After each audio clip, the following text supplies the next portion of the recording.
मोठ्या मतांना पुढे जात होता, प्रचार चांगला होता. 2 डिसेंबरला मतदान होता, आता 20 डिसेंबरला होणार आहे, म्हणजे 20 दिवस लांबणीवर गेला. काय सांगाल?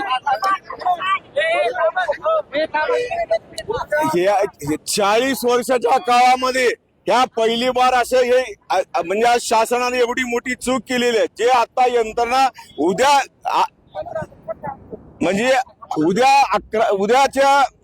1 तारीखला आपली निवडणूक असताना म्हणजे 2 तारीखला आपला मतदान असताना ह्या लोकांनी विनाकारण म्हणजे संभाजीचा फोन जातो, मुख्यमंत्री सांगतो, म्हणजे का चाललंय म्हणजे राजकारण म्हणजे हे निवडणुकीच्या पायाखालची माळूक असल्यामुळं ह्यांनी हे म्हणजे आपण निवडून येऊ शकत नाही म्हणून हे निवडणूक पुढे ढकलण्याचं कारस्थान केलेलं आहे.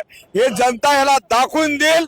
सगळ्या जनतेला माझी विनंती आहे, तुमच्या भरोशावर आपण आज आत्मविश्वासावर तुम्ही अजून मी पुढे 20 तारीखचा टाइम दिलेला आहे त्यांनी आपल्याला.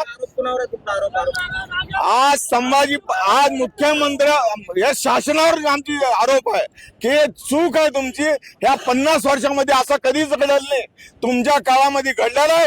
हे असे कदापि आम्ही खपून घेणार नाही. शासनाचा विरोध करू आम्ही सगळे संबंध. आमदाराचा फोन मुख्यमंत्र्यांना गेला असेल तुम्ही? आमदाराचा फोन मुख्यमंत्री स्वतः सांगितले की मला संभाजी पाटलाचा फोन आला, त्याच्यामुळं हे म्हणजे त्यांचं म्हणजे त्याच्यामध्ये काळावर आहे 100%. हे सीट जाणार होती त्यांची. आयोग आणि सरकार हे मिली बघत आहे असं वाटतं का? 100% मिली बघत आहे. निवडणूक आयोग तर पटीक म्हणूनच काम करतो.